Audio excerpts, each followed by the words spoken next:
അപ്പോൾ ഇന്നത്തെ എൻ്റെ തരം മിച്ചറാണ് കേട്ടോ. ഞാൻ മിച്ചർ ഉണ്ടാക്കാൻ പോവുകയാണെങ്കിൽ അപ്പോൾ ഒരു അരക്കപ്പ് അളവിൽ കടലമാവ് ഇട്ട് കൊടുത്തിട്ടുണ്ട്. ഒരു 3-4 ടീസ്പൂൺ അളവിൽ അരിപ്പൊടി കൂടി ചേർത്ത് കൊടുക്കുക. ക്രിസ്പിനെസ് കിട്ടാൻ വേണ്ടിയിട്ടാണ്. മുളക് പൊടി ചേർത്ത് കൊടുക്കുക കേട്ടോ. കാശ്മീരിയും കൂടി ഇട്ട് കൊടുത്തോളൂ, നല്ലൊരു കളർ കിട്ടുമേ. അങ്ങനെ കുറച്ച് കായപ്പൊടിയും ചേർത്ത് വെള്ളം ആവശ്യത്തിന് ഒഴിച്ച് നന്നായിട്ടൊന്ന് കുഴച്ചെടുക്കുക. വെളിച്ചെണ്ണ ചേർത്ത് കുഴക്കണേ, അല്ലെ കയ്യിലൊക്കെ ഒട്ടി പിടിക്കും കേട്ടോ. മാവൊക്കെ സേവനാഴിയിലേക്ക് ഇട്ട് കൊടുത്തിട്ടുണ്ട്. കുറച്ച് അവിടെ മാറ്റി വെക്കണം, ബൂന്തി ഉണ്ടാക്കാനാണ്. അങ്ങനെ പാത്രം വെച്ചു. എണ്ണ ചൂടായപ്പോൾ അതിലേക്ക് ഇങ്ങനെ മാവങ്ങ് തിരിച്ചിട്ട് കൊടുത്താൽ മതിയേ. ഇനി മറച്ചും തിരിച്ചൊക്കെ എടുത്ത് നല്ല ക്രിസ്പി ആകുമ്പോൾ ഉണ്ടല്ലോ നമുക്കൊരു പാത്രത്തേക്ക് ഇങ്ങനെ കോരി മാറ്റാം കേട്ടോ. ഈസി ആയിട്ട് ഉണ്ടാക്കാൻ കഴിയുന്ന ഒരു റെസിപ്പിയാണ് കേട്ടോ ഈ മിച്ചറിൻ്റെ. എല്ലാവരും ട്രൈ ചെയ്ത് നോക്കിക്കോ. ഞാനിത് ആദ്യം തന്നെ ട്രൈ ചെയ്തപ്പോൾ എനിക്ക് സക്സസ് ആയതുകൊണ്ട് ഞാനിപ്പോൾ ഇടയ്ക്കിടയ്ക്ക് മിച്ചർ ഉണ്ടാക്കാറുണ്ട് കേട്ടോ.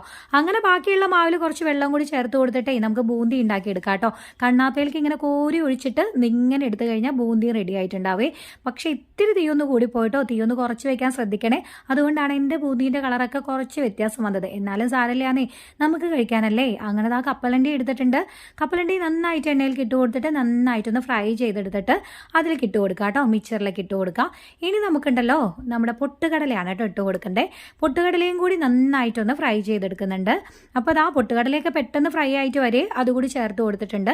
ഇനി വെള്ള അവലുണ്ടല്ലോ അത് കുറച്ച് ഇട്ട് കൊടുക്കുന്നുണ്ട് കേട്ടോ. മിക്സറിൽ അത് ചേർത്ത് കൊടുക്കുമ്പോൾ നല്ല ടേസ്റ്റാണ്, നല്ല ക്രിസ്പി ആയിട്ട് കിട്ടുവേ. അതുകൂടി ചേർത്ത് കൊടുത്തിട്ട് ഇനി ഞാൻ ചേർത്ത് കൊടുക്കുന്നത് വെളുത്തുള്ളി ചതച്ചതും കറിവേപ്പിലയും അതുപോലെ തന്നെ നമ്മുടെ മുളക് ഉണ്ടല്ലോ, ഉണക്കമുളക്, അതും കൂടി നന്നായിട്ടൊന്ന് എണ്ണയിൽ ചൂടാക്കി ഇട്ട് കൊടുക്കുവാണേ. അപ്പോൾ ഇത്രയേ ഉള്ളൂ കേട്ടോ. ഇനി ആവശ്യത്തിനുള്ള മുളക് പൊടി ഒരു കളറിന് വേണ്ടിയിട്ട്, ആവശ്യത്തിനുള്ള ഉപ്പ്, കുറച്ച് കായപ്പൊടി. ഇനി കൈ വെച്ച് നന്നായിട്ടൊന്ന് മിക്സ് ചെയ്തെടുത്തോ.